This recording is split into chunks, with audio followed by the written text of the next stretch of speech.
Hi, everybody. I know it's a little bit confusing with the distance learning. Like, what are you supposed to do?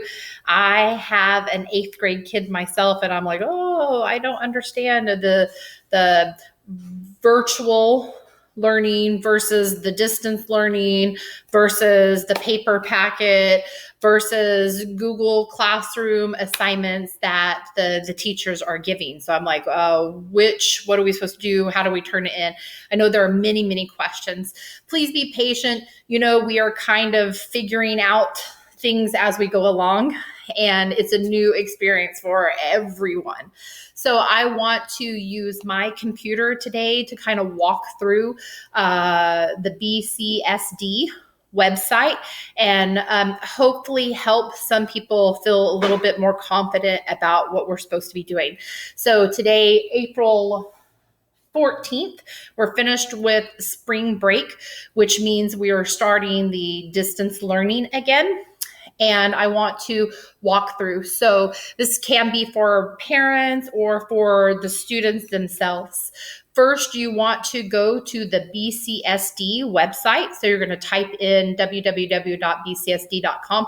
I'm going to be signing and typing and signing and typing. So please be patient with me.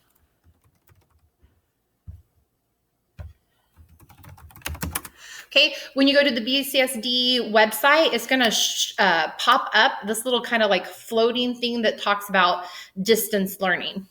And of course, my computer is going to be a little bit slow. We know we are really putting the pressure on the internet. So you will see that white box that says distance learning materials, and then it has the hashtag BCSD learns. And then also you will see there's the Spanish right underneath it.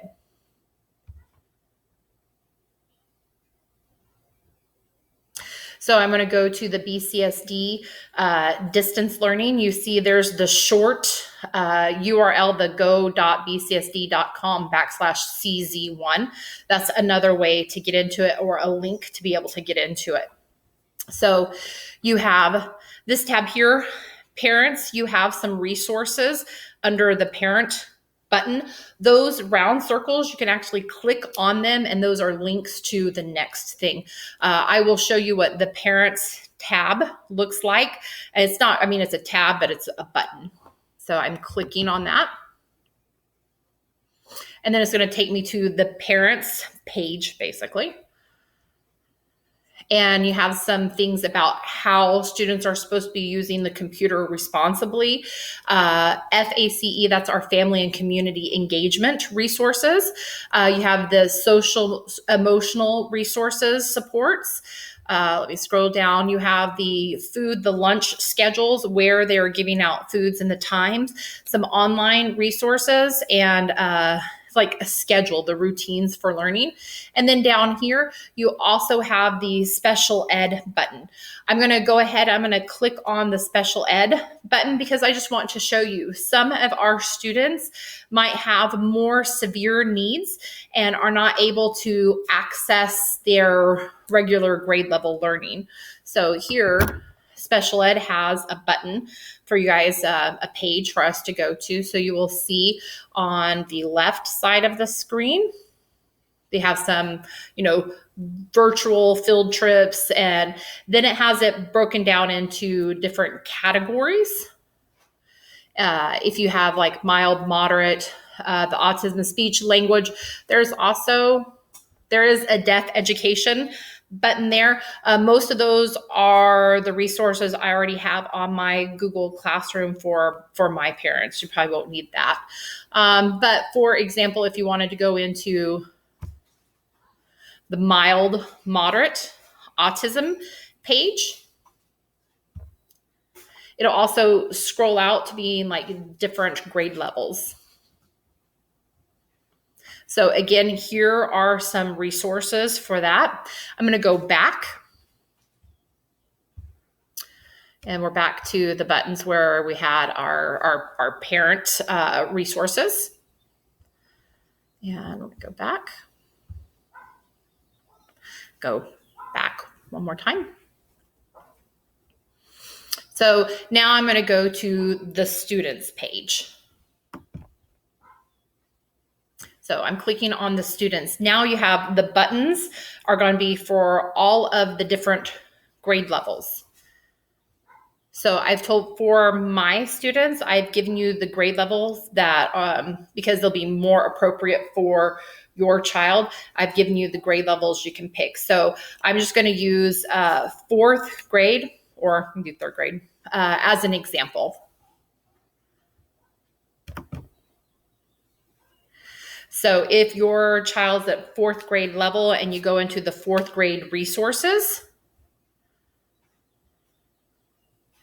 what I really want to emphasize and show you guys, again, you will have your special ed button over here, right there. But what I want to point out is there is the distant learning packet. Okay, that's like the paper packet that was distributed out. If you were not able to go and pick up that paper packet that was distributed out, you could click on that button and it's going to be the distance learning packets. That will give you basically a copy of what they paper handed out. And then you will see they have the days along the bottom. If I go into April 14th through May 4th, this is what it's going to look like. Hope everybody had a good spring break staying at home. Maybe pretending like you went to the beach or something. That's what I did. I just faked it. I'm at the beach. Okay, here we go. So you'll see it looks like papers. I'll scroll real quick. Okay, even has some PE in there. Okay. So when they say day one, what they're talking about would be April 14th. And then day two would be April 15th. And there might be a day that you're not able to do something. Well, then just pick up, maybe you want to do 2 days worth of work. And then you guys are busy, like on Wednesday, you're busy. So maybe you do the extra work on Tuesday and Thursday so that you just keep up. Don't get too far behind or it will feel like a struggle to get caught up. So, but you have to be flexible because every house is different and you might have different plans. Well, let me go back. So every grade level is there. If you find that something is way too difficult, you might go pick something a little bit lower so you can see what does that look like. Is that more possible, especially if you have a special ed student? That would be one way for you to differentiate their learning. They might be learning maybe the sixth grade information is, ooh, that's way hard. Let's bring it down and see how that level is. That would be a good way to kind of like fill in those gaps that the students have, because you might not be able to provide that sixth grade learning to your student if they're like at a second grade level for reading. That would be very difficult. Okay. Okay, so here's the big difference.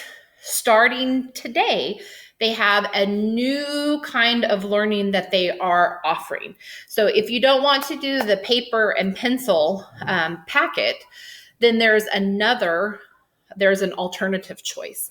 So I'm going to show you this button right here. So it's got kind of like the moving ring that goes around it. That's the virtual learning button.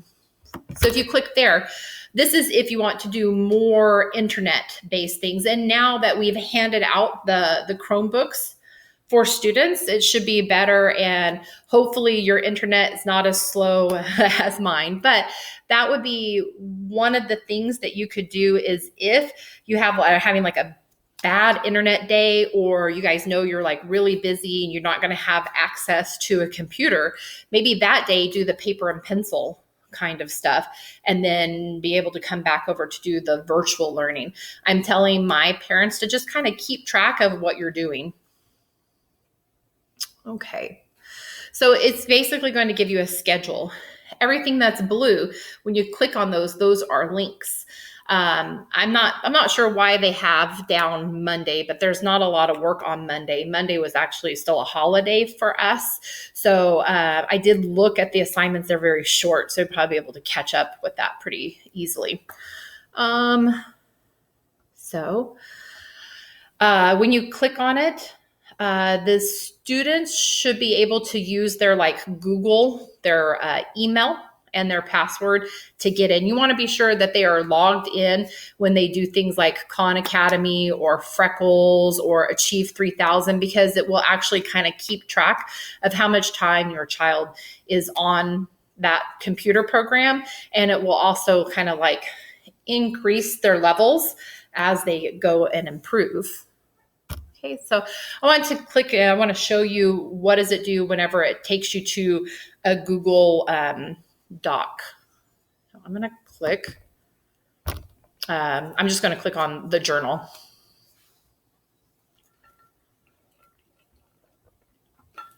Okay, so if you've decided that your child, it's appropriate that they do the third or the fourth grade, this is end up being for both.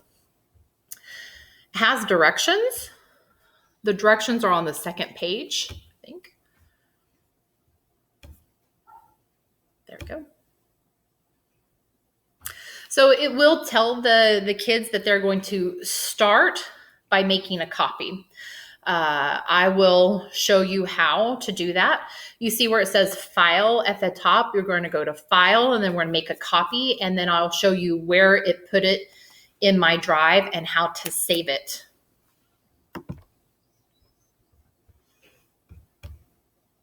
Okay. So I go to file, I come down to there, do make a copy of the entire presentation right there. And then see how it says copy of virtual learning journal. Right now, this is what I like to do because I end up having many things in my drive called copy of. So I'm going to do this. This would be my recommendation. Have your student put down their full name right here. So I would put, for me, and put Jennifer Hines, 3rd, 4th, virtual learning journal. And then I'm going to say, okay, and it's going to put it in my Google Drive.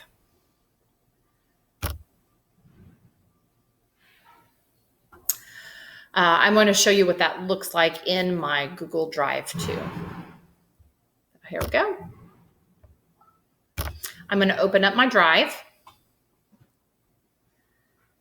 And it's in my drive, but my drive is so full, it's easier for me, myself, to go to recent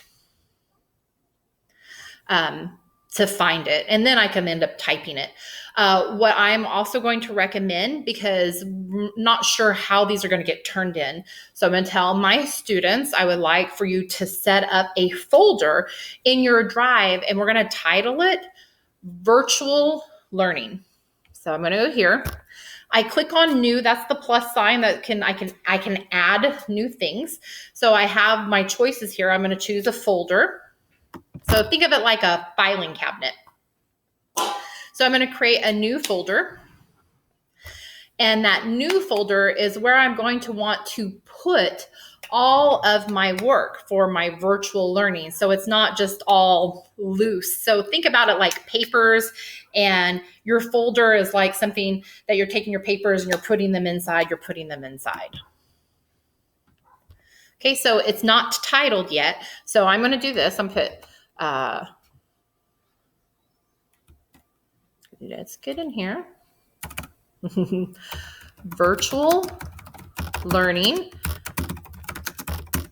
And then I like to just put my name on everything, because later on you might be able to share that entire folder and give it to someone, and they'll know whose folder is that.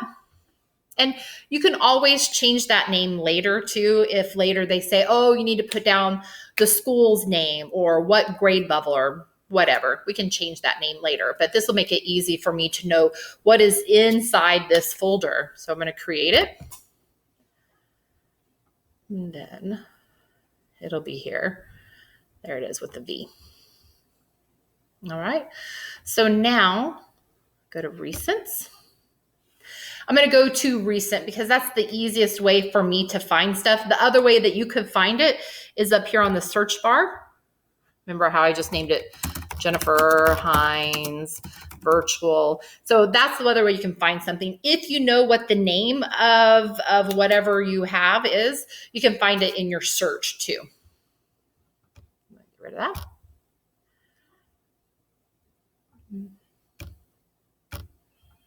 Okay, so see where it says Jennifer Hines, it's going to be virtual learning. I'm going to click on this, and then I use 2 fingers to tap on my Chromebook. That gives me my menu up. It's I call it the snake click, because if the touchpad down here, 1 finger, 2 fingers, you can scroll up, you can scroll down, 2 finger click, you get this big menu that pops up here. So you see where it says move to. I'm going to move it to my drive, yes. But see the little arrow that's going to expand for more?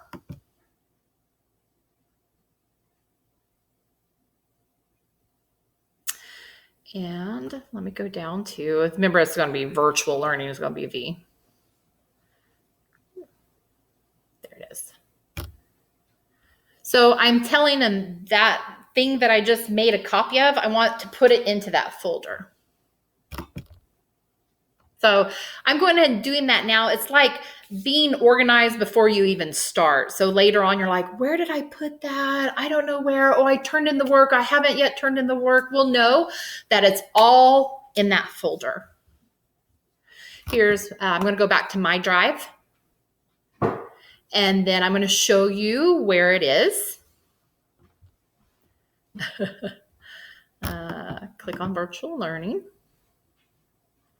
Okay, before I open that, I do want to show you guys, if at a later time I tell you to share that entire folder with me, you see how it's blue, which means I've clicked on it. It's like it's highlighted.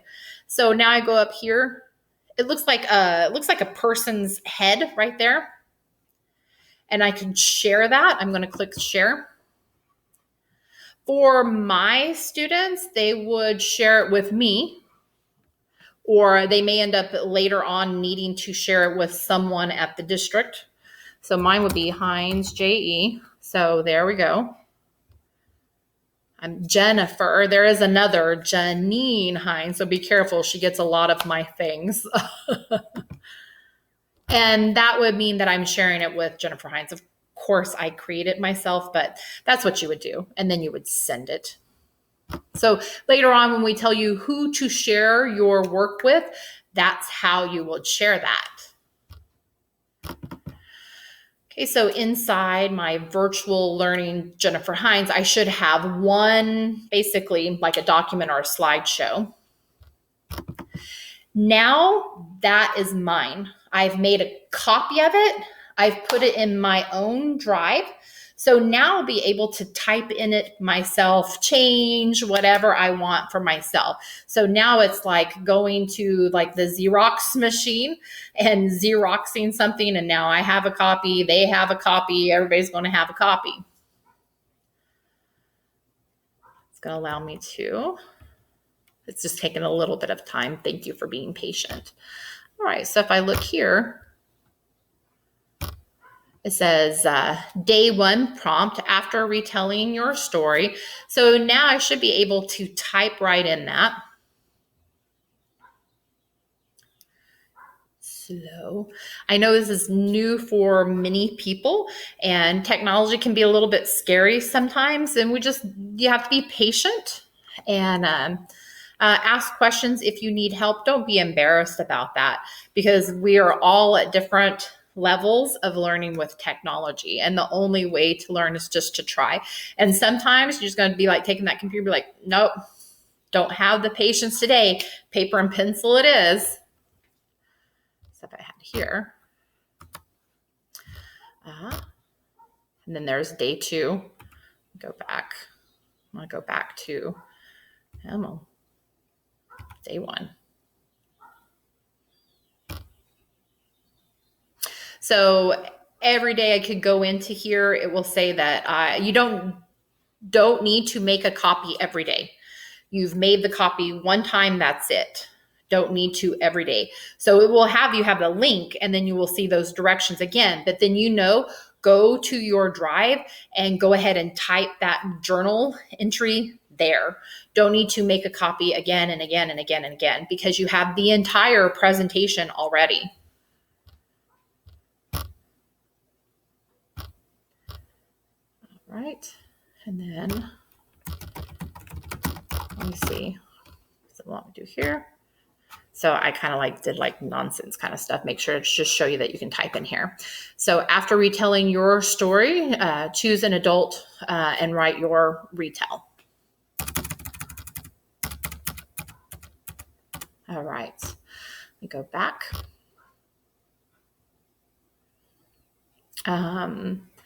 Some of the things you will need to use your logins for, Achieve 3000. So right here, Achieve 3000, Smarty Ants, and many of these programs that you see, these buttons here, you need to use your email and your password, and then it will basically kind of track and follow what you're doing. So if you did Achieve 3000, it will also, if anytime you see where it says to use login with Google, pick that. Things like Khan Academy, you don't have to always type it in your email and type in your password. If you see that G like this, that's like a single login. Because I'm on my Chromebook, I have already logged into Google. So I'm not going to have to log in again and type it all in. I can just say log in with the Googles. And then it will take me into the program. Mine probably will look a little bit different because it'll be the teacher's view. So the good thing about Achieve 3000 is that your child's reading level that's already been tested and kind of adjusted as they've done the assignments. One warning I need to give to the parents is if you help your child a lot, it will think that their reading level has gone up, and it will give them harder questions and harder work. So this is a good one. Yes, you could support them with some of the vocabulary, and yeah, you might have them read it to you, but if they were struggling, you probably kind of need to let them struggle, because if they kind of fail the assignment or they get a lot wrong, it's going to adjust them down, which would be more appropriate and give them the right level. I had a friend who was helping her child on Prodigy, which is a math game, but it does the same thing. So as the student was getting help from mom, this is a first grade student, was getting help from mom, guess what happened? She's like, oh my gosh, they're giving my kid algebra. I'm like, are you helping? And she's like, yeah, of course I'm helping. I'm like, don't help, because it's giving her harder questions, because as she's getting a right answers, they're making that level go up higher, which you don't want to do. Some of the programs that's going to do that is going to be Achieve 3000, Prodigy, Khan Academy. A lot of those things, as they're giving them questions, they answer right, they give them harder questions. If they answer wrong, it's going to kind of drop it down so that they're not struggling so much. So it's kind of finding that exact right level for your child. So I just want to give you that warning. All right. So, and these are really cool articles. These are really new current information. I think the kids will really enjoy doing the Achieve 3000. Go back.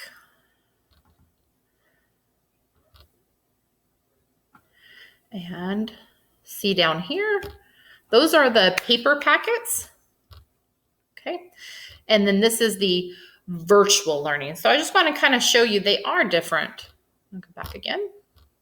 So I can just point out, look here, that orange button that says the distance learning packet, that's going to be that exact same thing that was given out in paper.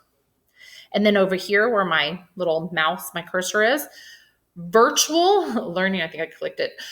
Virtual learning is going to be on the computer. It's going to give you the schedule.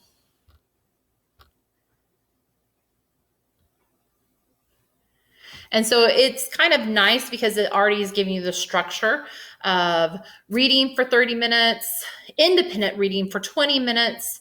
You've got some writing for 20 minutes. You have math for 30 minutes. So it's kind of giving you a little bit of structure. Of course, that's flexible. And then it has some STEAM, which is science, technology, engineering, art, and math. And then SEL means social emotional learning and movement. So I'll give you some of those ideas too. And then if you see below that, those are the paper packets that they're just online is all that is. So I just want to be clear. You pick one of those two things, the paper packet, which will be the distance learning, and it's going to look like these things right here, or maybe you picked up the paper itself, okay? Or this schedule that looks like that's going to be our virtual or the online learning. You pick between the two. My family's, what I'm recommending is if one day it's not working on the computer, shift over and do something paper pencil. If you feel like the paper pencil not working, shift over and do something virtual. But just keep track of everything you're doing. One idea too is in the Google Drive. So I have my virtual learning.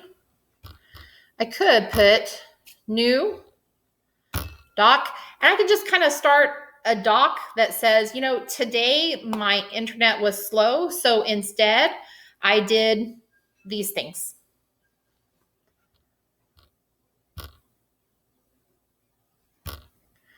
And you can just type it in.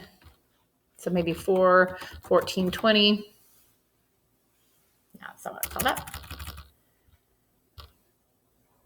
See, today might be that day here at my house that I'm like, the internet is lousy and we are going to shift over. We're going to do paper and pencil things because with all of me and my 2 kids, everybody on the internet, it gets so bogged down. Or maybe you have one Chromebook and you just don't have enough time to have this kid's going to have it for 3 hours. And then this kid's going to have it for 3 hours. And this kid's going to 3 hours. You're going to run out of time during your day. So it might be one kid is doing paper and pencil today, and then this kid gets the Chromebook today, and then tomorrow you guys switch. And, this kid's going to do paper and pencil tomorrow, and this kid's going to get the Chromebook tomorrow. So just be flexible. I'm going to call it my virtual, or maybe I just call it my distance learning log. So maybe today, I'll say 4/14/20. My internet was super slow today. So I did 20 minutes of silent reading. So it's kind of like keep track. Today, my internet wasn't working, so I did this instead. I did page 3 of packet for math. So just kind of writing. And then maybe on the paper packet, what you can do if you're having a computer day. So like today, I'm not going to do the paper packet. Okay, I'm going to go on the computer. Maybe on that paper packet, I'm going to write down, I did the internet stuff today. The idea is that you're not doing double work or even triple work, because I know my kids, their teachers are giving them work on Google Classroom too. So it's like they have to do the paper packet and the online stuff and the Google Classroom. That's too much. No, it needs to be, we're picking one. But when we pick that one, we might need some flexibility. If the internet is slow, or if it's a day that we're too busy and it needs to be paper pencil only, then let's have some flexibility there. So I hope this helped. I know it was a little bit long, but I wanted to show you the website. I wanted to show you what's going on and hopefully answer some questions. If you have more questions, please, you can message me in Dojo. If other people are watching this, you can message your teacher. Also, I even message the principal, I don't know what to do. Do we do all this? Do we do the Google Classroom and we do the online learning? And what about the packet? So if you have any confusion, please contact someone for help. Okay. Thank you so much. Love you guys. Bye. Stay healthy, stay safe, stay at home.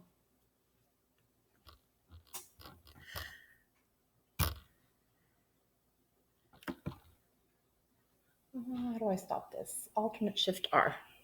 Alternate Shift R.